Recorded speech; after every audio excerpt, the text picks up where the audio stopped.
The basic setup in most smart homes is likely to be lighting. It's generally the simplest and most straightforward thing to set up, and it will have the most immediate impact for anyone inside the home. We've already set up some basic smart lighting by using plugs with lamps to allow us to not only turn them on using voice commands, but also some basic automations. For example, at sunset, the lights come on for the evening. It's now time to get a little bit more sophisticated with our smart lighting.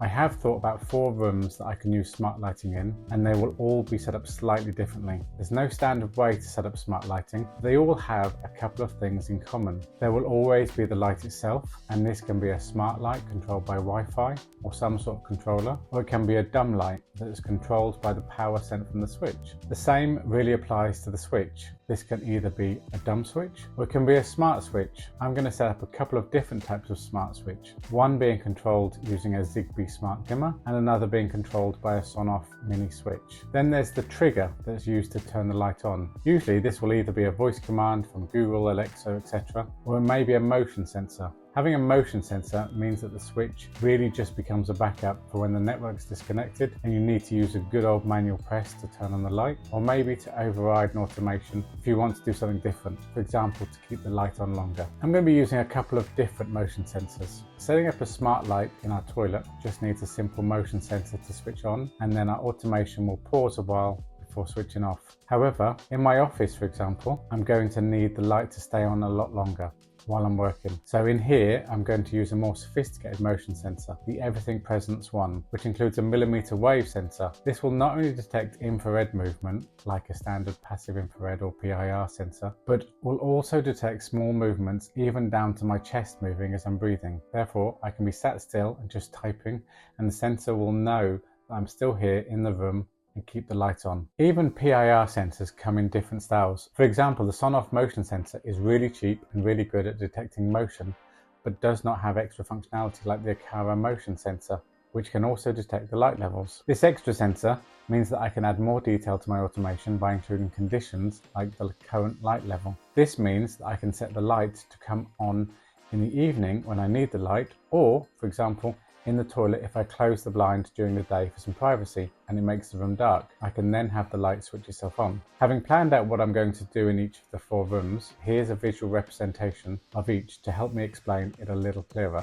With the Sonoff Mini, I can connect it to either a light to make that smart or to a switch to make that smart. It really depends on which one has the live power going to it. More traditional wiring in the UK has the power going from the light to light and then a cable going down to the switch separately, which is why a lot of switches don't have a neutral wire. Lately though, wiring more commonly now goes from switch to switch around the house, and then a separate cable goes up to the light itself. This does mean that there is then a neutral wire in the switch, and is perhaps a little bit easier to get to the wiring, but the side effect is that there's more wires behind the switch to cope with. So it really depends on how your house has been wired as to whether it's best to connect your Sonoff Mini to the light or to the switch. Please remember to turn off the power before you make any changes. If you're not completely comfortable in doing this, then you must seek the help of a professional electrician. The first light I'm going to automate is a picture light that I've just installed in our living room. As the power goes directly into the switch and then to the light, I can add the Sonoff Mini to the switch. This means that the switch can either be controlled manually or via Wi-Fi. In our case, that will be controlled from our smart speaker to allow us to turn on and off the picture light. When I tell my smart speaker that I want to switch the light on or off, it will connect to the Sonoff via Wi-Fi and send the command. This will then control the power to the light and turn it on or off. Alternatively, if I press the switch, that will also send a message to the Sonoff, and again it will control the power to the light. In my office, where I want it to be a bit more sophisticated, I will use the Everything Presence one to connect via Wi-Fi to the Sonoff that I have installed in the light fitting, which will then control the light to turn it on or off. As I've connected the switch cable in the light fitting to the Sonoff, that can also send the command for the light to turn on or off. As I mentioned, the switch is really more of a backup, as I intend for the motion sensor to really control the light while I'm in the room. The kitchen will be as sophisticated as the office with regards to the motion sensor. I'm going to place another Everything Presence one in there to ensure it picks up movement whenever anyone is still in the kitchen and doesn't turn off if we are stood still cooking, for example. The motion sensor will connect to the Zigbee dimmer switch, which will then control the light. Just like other rooms, I can override the light by using the dimmer switch directly. The toilet is really going to be the simplest automation, and a Carver motion sensor will send a message to the Wi-Fi light to control it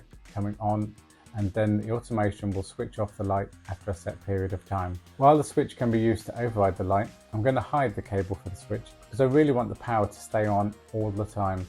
Otherwise the Wi-Fi light itself can't be controlled from an automation. Now it's time to start fitting sensors and controllers for the rooms, but first thing is first. I'm going to switch the power off to the rooms that I'm working on. I'm going to fit a Sonoff Mini to the light switch that will connect to the picture light. Once connected, I can test this by connecting the Sonoff Mini to my Google Home and then using the command to switch it on and off. Hey Google, turn the picture light on.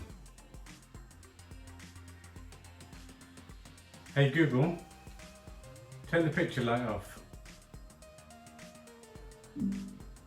In the office, I'm going to connect the Sonoff Mini to the light fitting and then connect the Everything Presence 1 to power and put it somewhere where it will pick up my movement in the room. I can then test this by waiting till there's no motion detected in the room and walk in, which should turn the light on. I can then sit there all day with the light staying on and it should go off on its own after I've left. The kitchen needs another Everything Presence 1 put into a suitable location pick up movement from anywhere in the room, and once I've fitted the Zigbee dimmer switch, I can then make sure this works as I come into the room, stay in the room and leave the room. In the toilet, I've already installed a Wi-Fi light and I just need to install the motion sensor so it picks up movement when anyone enters the room. To test this, I should be able to walk in when there's low light or when the blinds are closed for privacy. Now that I've set up all my lighting for these rooms, I can think about any other lighting automation that I might want to install. For example, maybe some low-level lights for the stairway as I go to bed at night time, or maybe something for the hallway if I get up during the middle of the night. I hope this has been useful, and if it has, please like and subscribe. Also, go ahead and hit the bell to be notified when I make more videos about our smart home and our new life by the sea.